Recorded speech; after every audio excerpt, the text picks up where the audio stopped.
This is Saint Maria Goretti. Okay, this is a really beautiful story. This incredible story. Maria Goretti was born in 1890. She died in 1902. Well, she wasn't quite 12 years old. Grew up very poor family.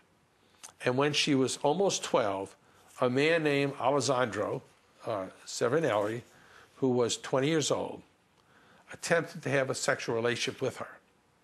And she refused because she knew this was sinful. She wanted to guard her chastity. She explained this to him. And in this rage, he stabbed her 17 times. Maria Goretti, when they then endured 2 hours of surgery in a desperate attempt to save her life without anesthesia. I can't even imagine that. And during this ordeal, she is saying, I forgive him. I want him to be in heaven with me. See, that's where it is again. In their pain and in their suffering, they're crying out for the one who caused the suffering. Absolutely. So she dies. Alessandro is captured. He denies that he did it.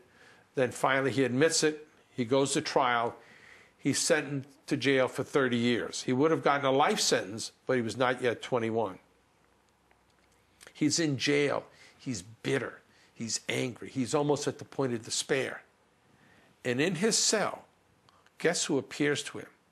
Maria Goretti. Beautiful, all in white and light. And he realizes she's like his guardian angel. He goes through a total conversion. So the rest of the years in prison, here's a man of repentance and prayer.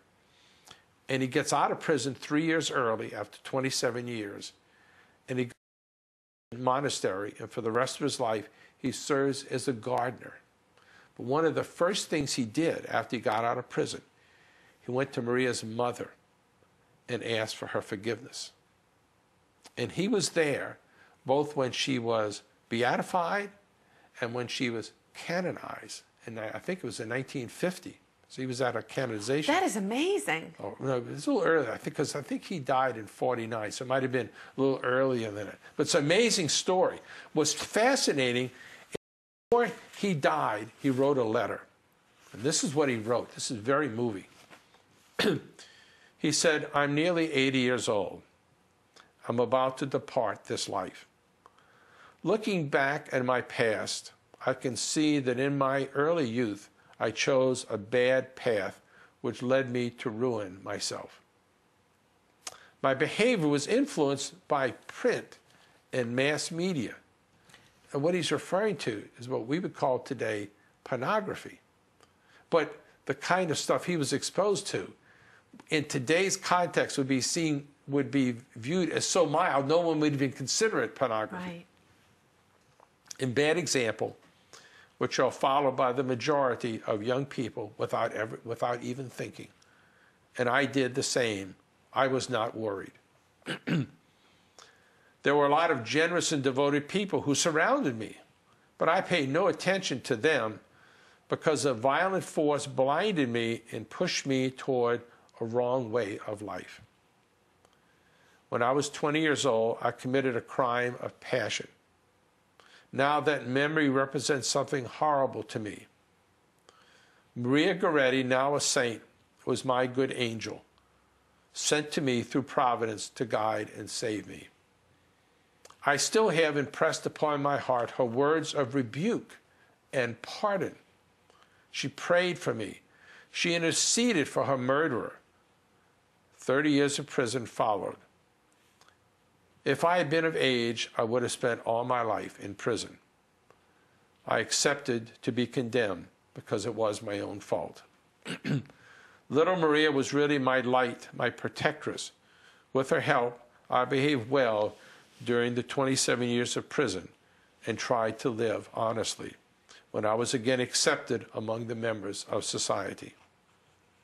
The brothers of St. Francis, Capuchins of Marseille, were charity into their monastery as a brother, not a servant, but he was a gardener.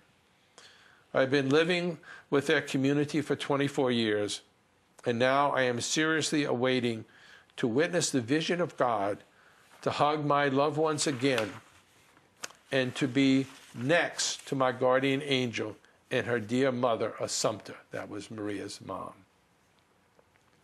I hope that this letter that I wrote can teach others the happy lesson of avoiding evil and always following the right path, like little children.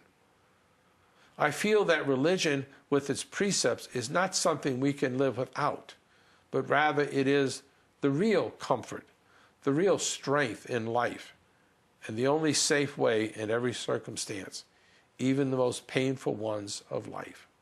And it's signed, Alessandro Serenelli. That is beautiful. I mean, Isn't that there is so incredible? much for us to learn from that. And St. Maria Goretti is really the patron of young girls, isn't she?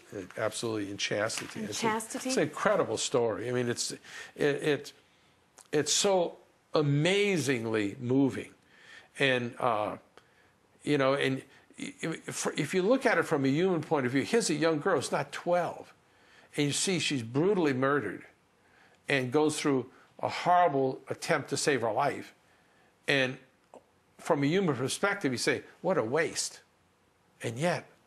Look where she is, gloriously reigning with Christ in heaven. And how many young women and young men has she inspired to live chaste lives because of her martyrdom, because of her love for Christ?